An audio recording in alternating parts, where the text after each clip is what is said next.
ये स्टेथोस्कोप है। आला कहते हैं हम इसे कॉमन लैंग्वेज में, आम भाषा में बोलचाल में। डॉक्टर की पर्सनालिटी इसके बिना अधूरी है, ये उसकी पहचान है। छोटा हो या बड़ा, नौसिखिया हो या माहिर, सबके गले में आप इसे देखें। लेकिन इसकी उम्र के 200वें साल के दौरान, आज से तकरीबन 7-8 साल पहले 2015 में इसके अचानक मौत की खबर। बताया गया कि अब ये नजर नहीं आएगा, जल्द ही इसकी जगह कोई और ले लेगा। हालांकि बहुत से चिकित्सक ये कहते हैं कि इसमें कई खूबियां हैं, इसका बदल मिलना वाकई बहुत मुश्किल है। शायद यही वजह है कि इसकी अकाल मौत की घोषणा के बाद भी आज ये डॉक्टरों के गले में लटका हुआ, हाथों में दिखता है और मरीज की छाती पर। लेकिन इसकी ये खुशी ज्यादा दिन टिकने वाली लगती नहीं है। अकाल और अचानक मौत ना हो, पर धीरे धीरे ये विलुप्त की ओर तो बढ़ ही रहा है और कुछ दशकों बाद शायद इसका विदा गीत पढ़ दिया जाए। ऐसा क्यों होगा? इसकी जगह कौन आएगा? आले का, स्टेथोस्कोप का भविष्य कौन बनेगा? आखिर किन खूबियों से ये अब तक बचा हुआ है या बचा रहेगा? आइए जानते हैं कि 2 शताब्दियों के बाद आज दोराहे पर खड़े इस स्टेथोस्कोप के फ्यूचर के बारे में क्या कहते हैं जो नए शोध हैं। और गुजारिश, अगर आपको ये जानकारियां बेहतर लगती हैं, विज्ञान की जानकारियों से आप रूबरू होना चाहते हैं, तो इस चैनल को सब्सक्राइब कर लें और वो घंटी वाला भी बटन दबा दें। तो आइए, दिल की बात सुनते समय स्टेथोस्कोप ये बता सकता है कि छाती की या दिल की धड़कन की जो सामान्य लप डप की एक आवाज आती है, उसमें कोई एडिशनल हूश की ध्वनि भी है क्या? वैसी कोई साउंड निकल रही है क्या, जो इस बात का सिग्नल बनती है कि जो मेन वॉल्व है या महाधमनी वॉल्व जिसे कहते हैं अथवा अरोटा कहते हैं, उसमें कहीं कुछ सिकुड़न सा तो नहीं आ गया है? ये सिकुड़न अचानक मौत की वजह बन सकती है। इसलिए रोगी को किसी हार्ट के स्पेशलिस्ट को या कार्डियोलॉजी के जो जानकार हैं उनको तत्काल दिखाया जाना जरूरी है। वो जान सकेंगे कि खतरा कितना है, ये भाप करके वो इलाज शुरू करेंगे। बेशक लाइफ सेविंग के इस योगदान के लिए आपको स्टेथोस्कोप को थैंक यू तो कहना ही होगा। लेकिन अब शायद वक्त निकल गया है।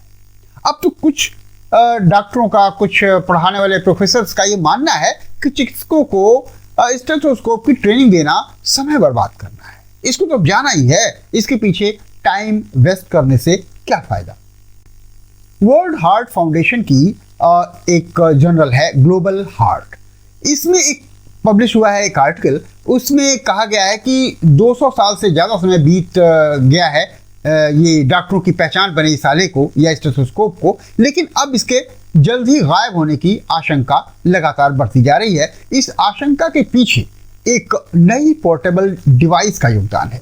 ये हैंड हेल्ड डिवाइस कुछ और नहीं बल्कि एक बेहद छोटे आकार की जो है वो पोर्टेबल अल्ट्रासाउंड मशीन है।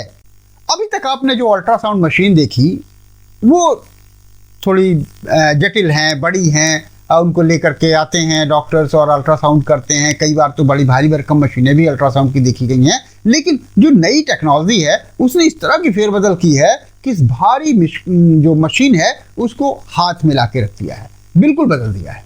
अब ये आईफोन या बीते समय मिलने वाले एक जो छोटे फोल्डेबल फ़ोन या कहें फ्लिप करने वाले फ़ोन जैसा दिखता है।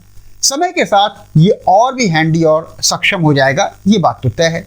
तब ये 2 शताब्दियों से ज़्यादा समय से मरीजों की सांसों का हिसाब किताब देने वाले स्टेथोस्कोप के जो अस्तित्व है उसको वो खतरे में डाल देगा। सन 1816 से ही स्टेथोस्कोप दिल की धड़कनें पढ़ रहा है। ये नब्ज, फेफड़े और यहाँ तक कि पेट का हाल भी लेता था या लेता है अभी भी।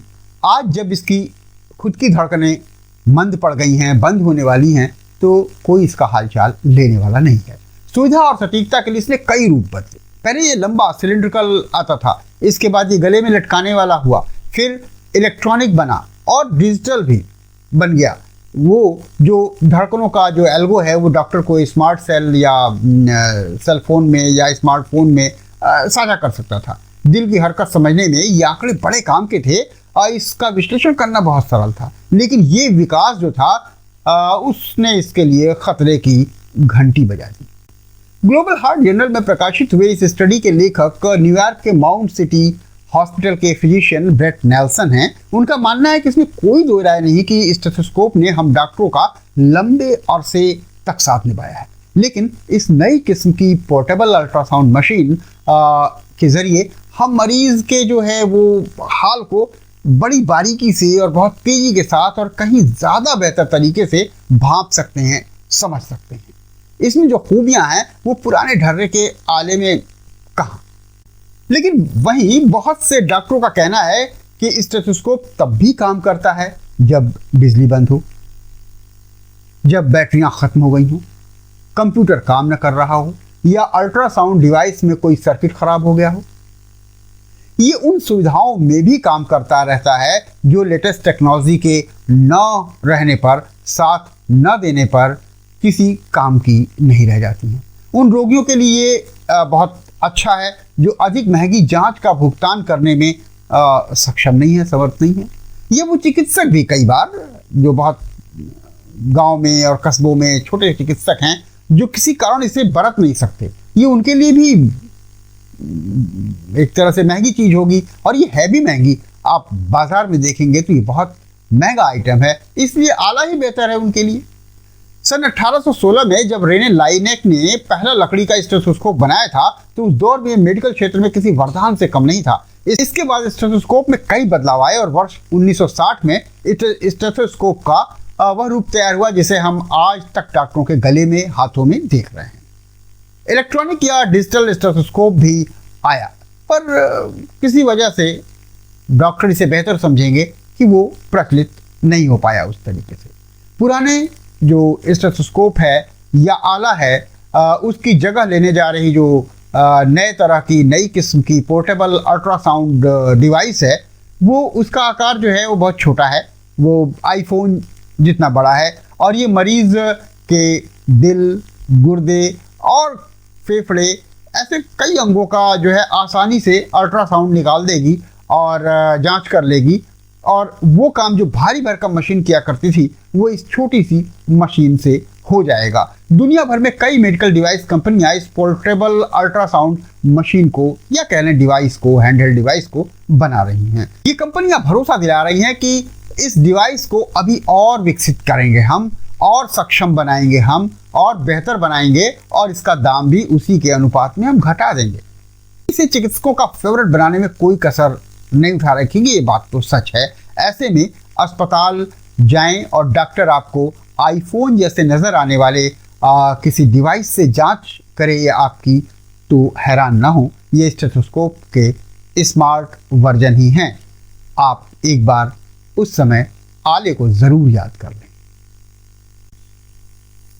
तो इस एपिसोड में यहीं तक। विज्ञान, मेडिकल, मेडिसिन, एनवायरनमेंट, रिसर्च और हेल्थ वगैरह से जुड़ी हुई खबरों, जानकारियों के लिए आप इसको सब्सक्राइब कर लें और इन जानकारियों को साझा भी करें। संजय श्रीवास्तव को आज्ञा दीजिए। नमस्कार, धन्यवाद।